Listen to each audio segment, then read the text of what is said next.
Hi, my name is Ann Ernst, and I'm the editor of Cupertino Patch. Welcome to Patchcast. Today, the first news item is we've had a flasher on De Anza College campus. Here's a sketch of him. He was spotted between the PE and L quads on the campus on May 30th around 2 p.m. He exposed himself to students and others on the campus. He has not been found. They've determined that he's rather ordinary looking for the area. They say he's 5'6" and about 140 pounds, between 30 and 40 years old. He was last seen wearing a yellow t-shirt, black pants and sandals, and carrying a black backpack. So if you see this man, please call the Foothill De Anza College campus police, and they would appreciate your assistance.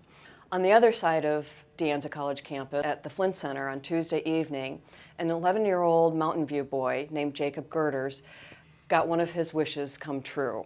Jacob is 11 years old, has Asperger's and leukemia, and part of his Make-A-Wish Foundation wish was to meet Stephen Hawking. He actually had two wishes for the foundation. One was to meet Stephen Hawking, and the other was to go to Disney World.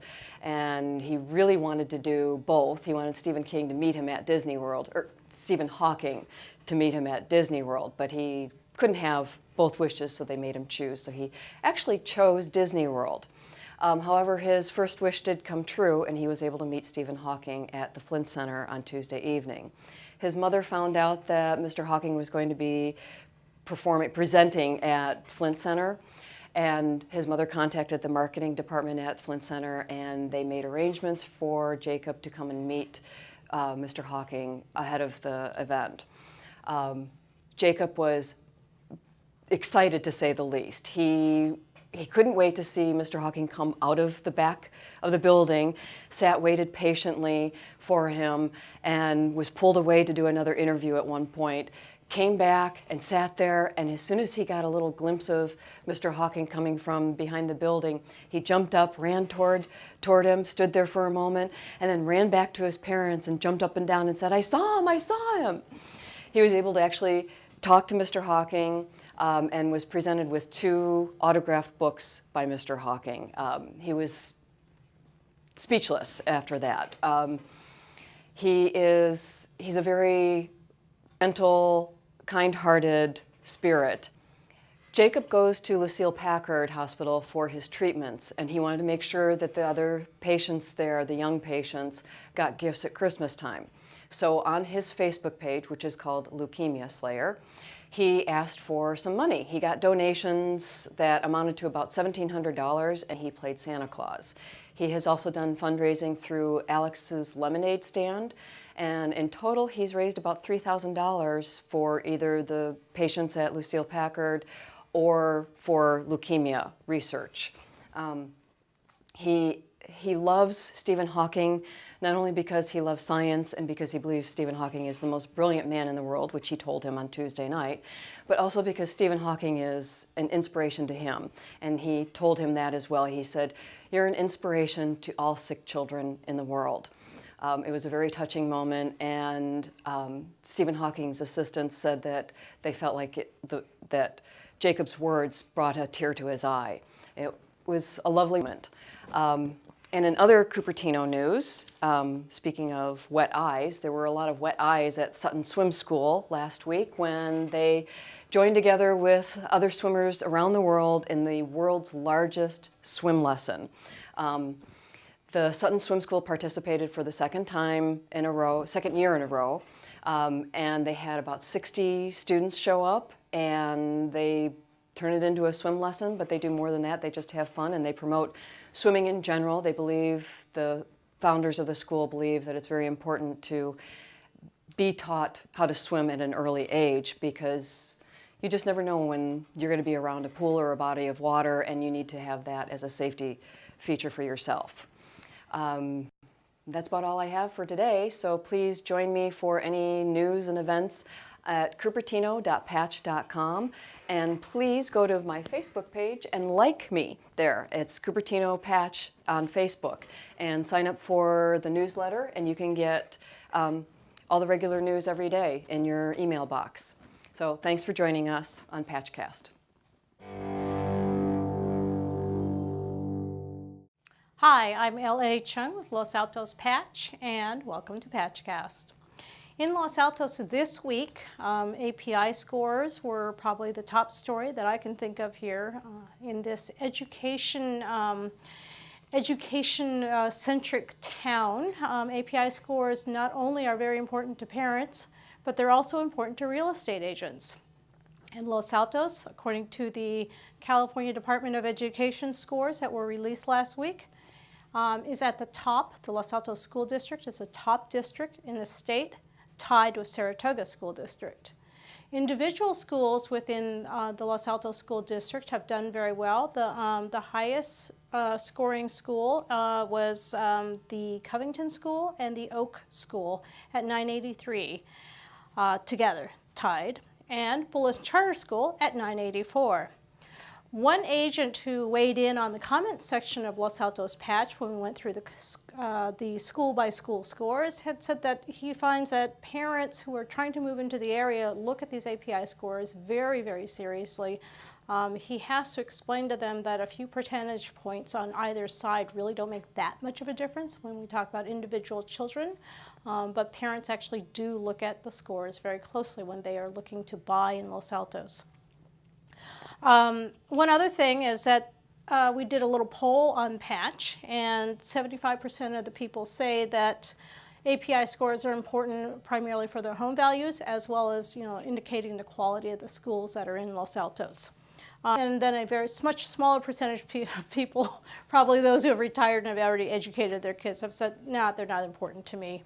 The Los Altos School District, of course, is not the only school district that Los Altos children attend. There is also the Cupertino School District, which also scored very highly in the top echelon in the state, and the Palo Alto Union School District, which is not just elementary schools, and it also includes high schools in Palo Alto as well. Los Altos children also attend schools in the Fremont Union High School District, and that is one of the top districts around. And so Los Altos students and parents have a lot to choose from. Speaking of students, some graduates of Mountain View High School are very prominent in the news this past week. The cover of Time magazine featured Jose Antonio Vargas, a graduate of Mountain View High School, with a whole phalanx of young college students behind him. And it was for his organization, Define American. A year ago, Mr. Vargas came out as an undocumented immigrant. He had come here when he was 12 years old. He thought he was here legally, and it turned out his grandfather had brought him here illegally. Mr. Vargas had believed that he was here legally until a trip to the DMV he discovered otherwise. Since then, he had lived almost underground trying to get by as best he could. And his supporters at Mountain View High School, both people who live in Los Altos and people who live in Mountain View, had worked tirelessly on his behalf to allow him to go to college and to fulfill his dreams. He became a Pulitzer Prize-winning journalist, and a very gifted one at that. He founded an organization called Define American, and that was to help try to change the dialogue around at least one aspect of the immigration code, and that had to do with undocumented children who had no control over being brought here. I'm Jose Antonio Vargas. I'm 31 years old. I was born in the Philippines. I grew up in the San Francisco Bay Area, and I'm a very proud journalist. I've come out twice in my life. The first time when I was 18, I told my class at Mountain View High School that I'm gay.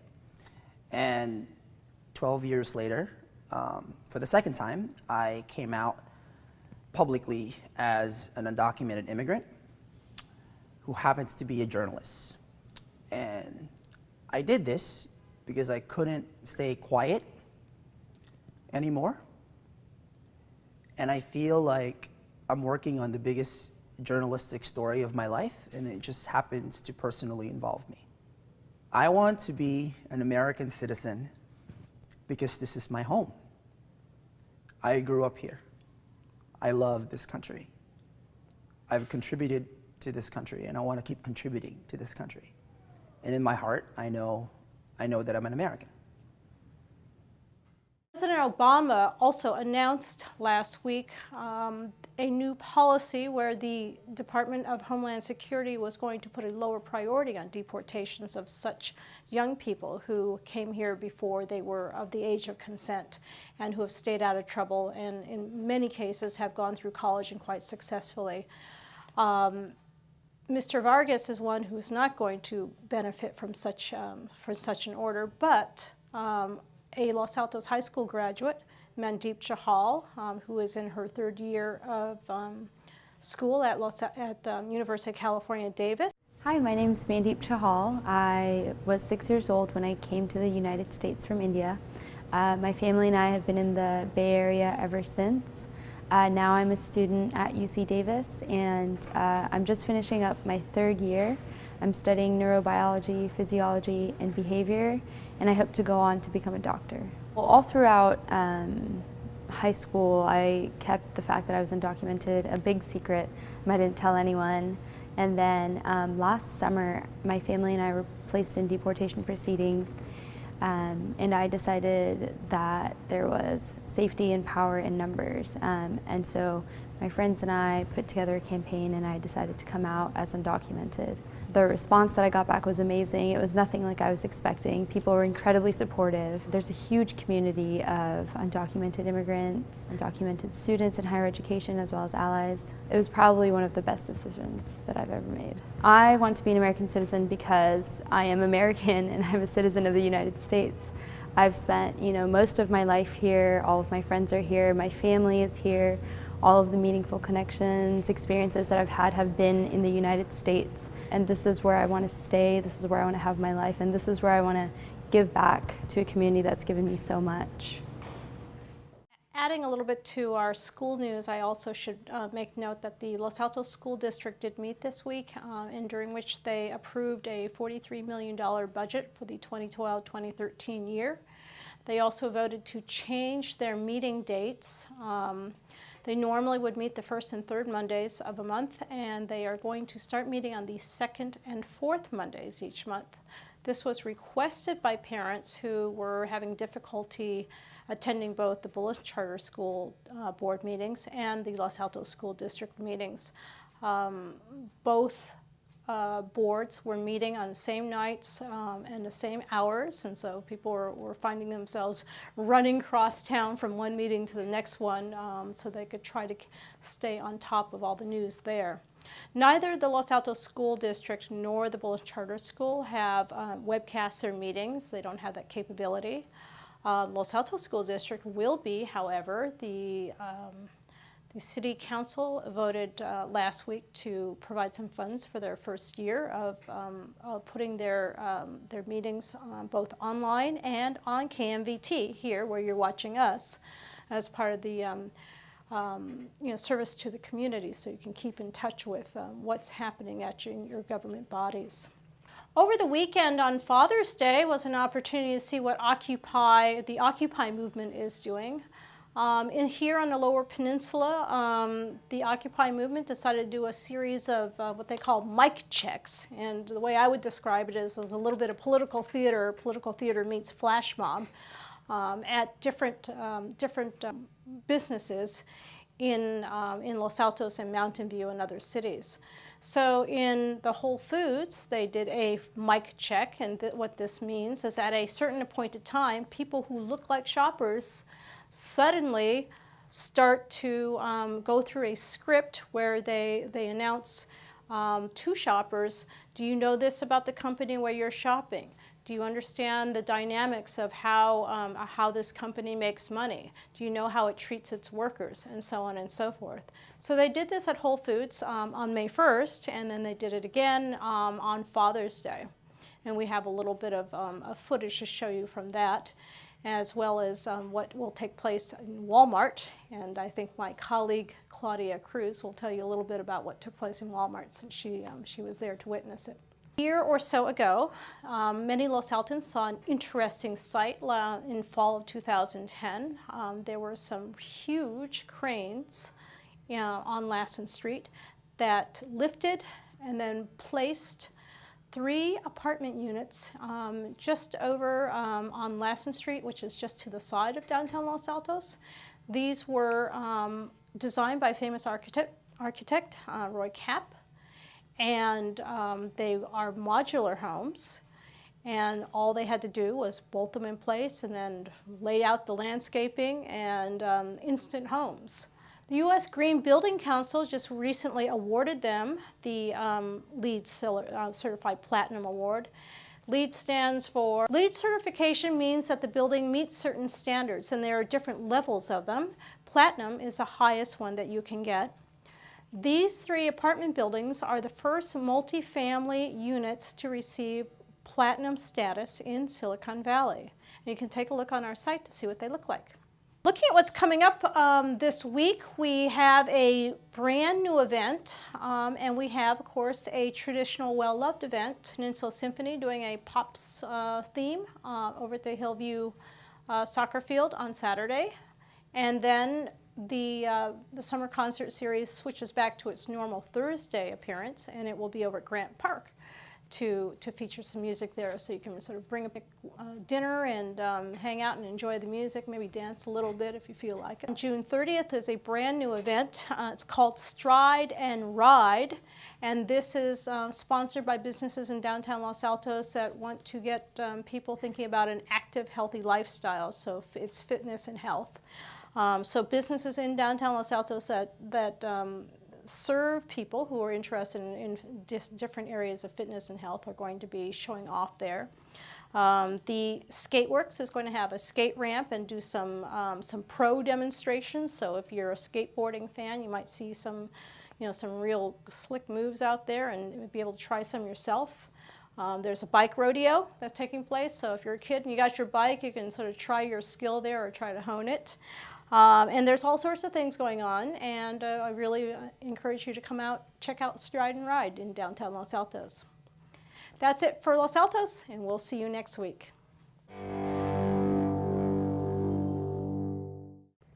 Hello, I'm Claudia Cruz, editor of Mountain View Patch, and welcome to Patchcast. Patchcast is a local news and information hub nationwide, but here in Silicon Valley, we bring to you news from our neighboring cities of Cupertino, Los Altos, and Mountain View. And here's a top story.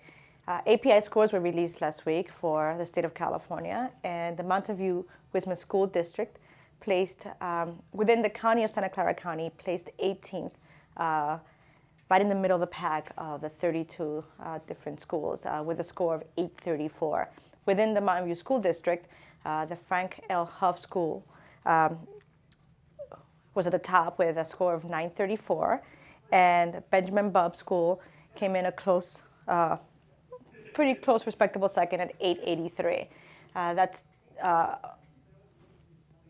great effort from our teachers and students to educate the local students, but still falls behind some of our neighboring schools, school districts like Los Altos and Cupertino.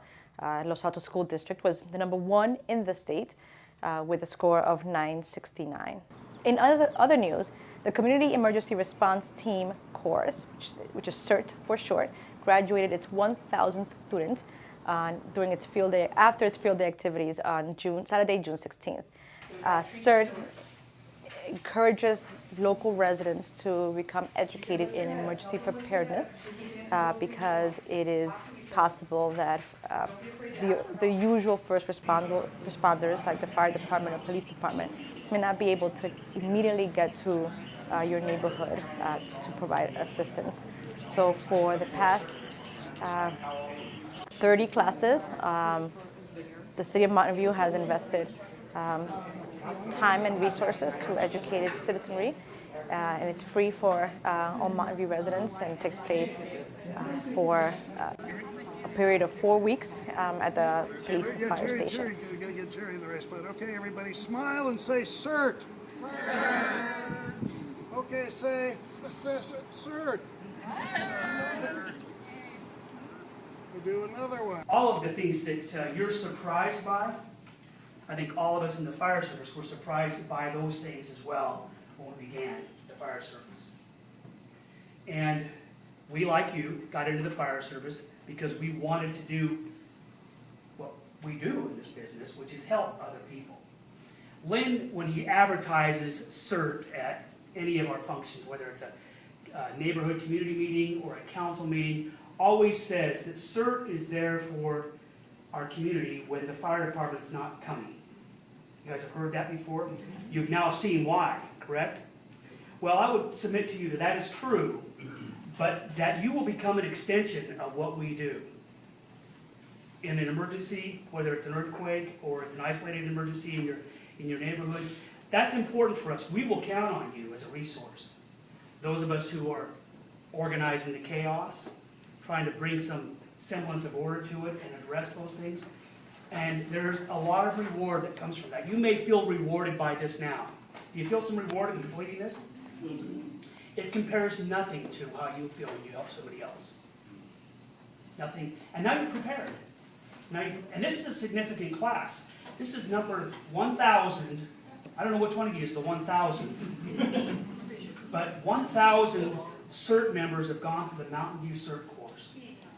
That is a significant number. I don't know of another department that has had this number. Do you? 30 classes over the course of how many years? 10, 11 years. 10, 11 years.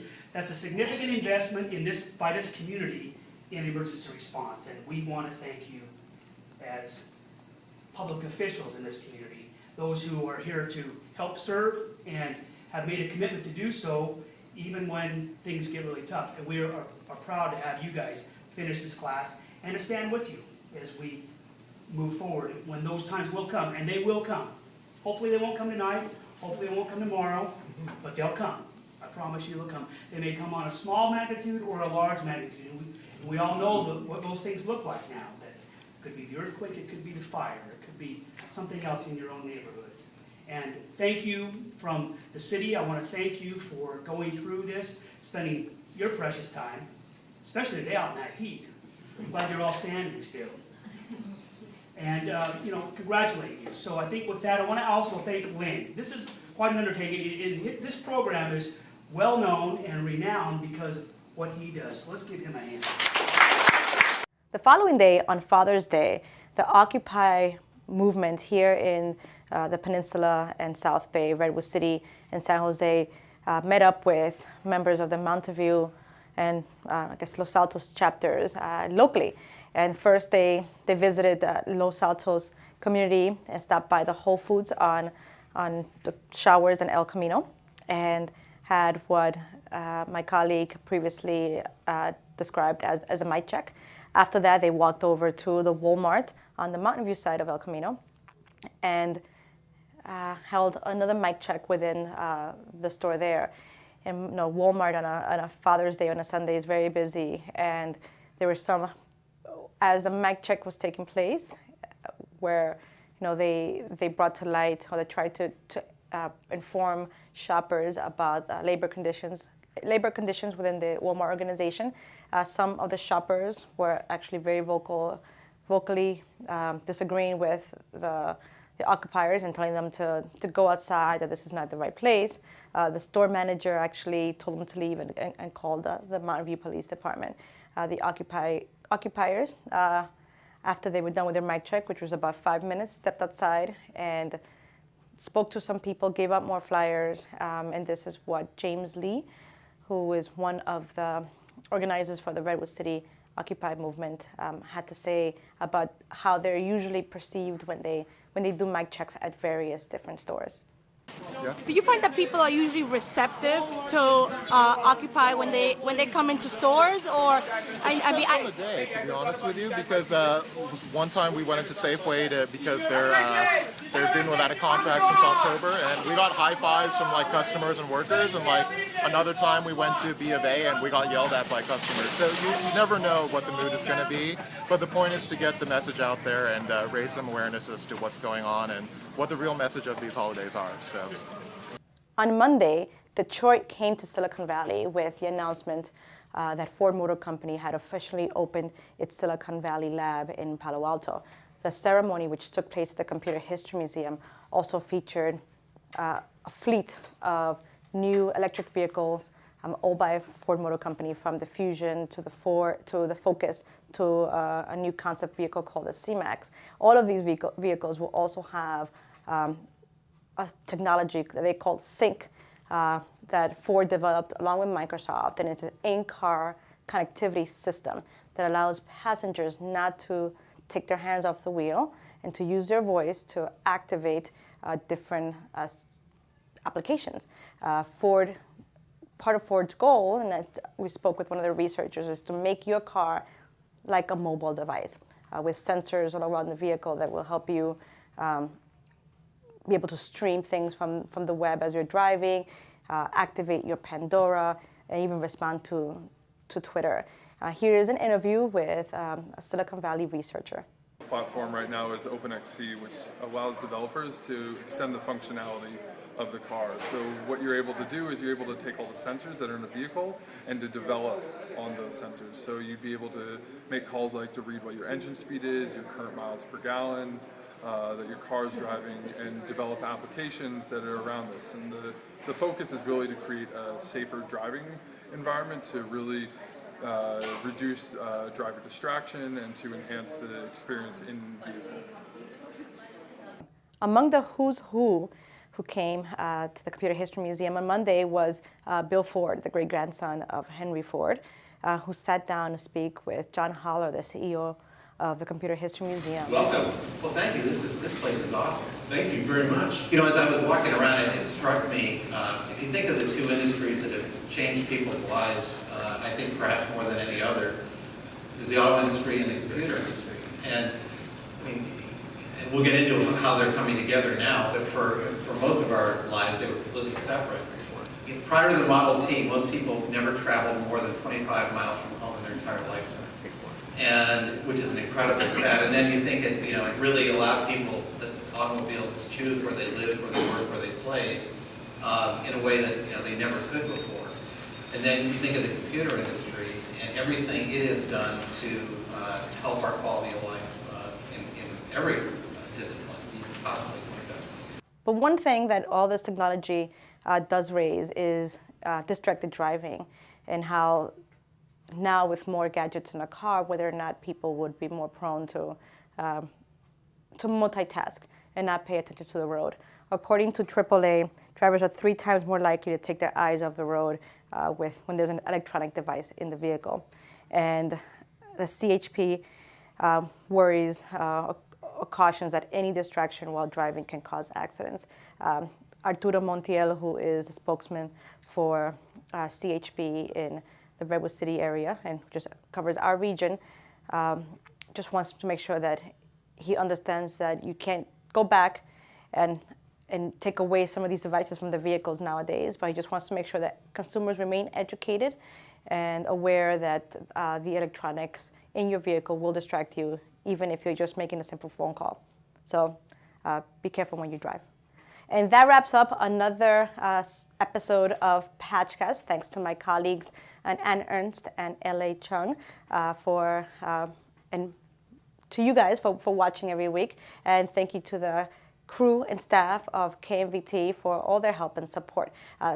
Don't forget, you can stay up to date on calendar events, on announcements, on news about your communities on patch.com. Thank you, and see you next week.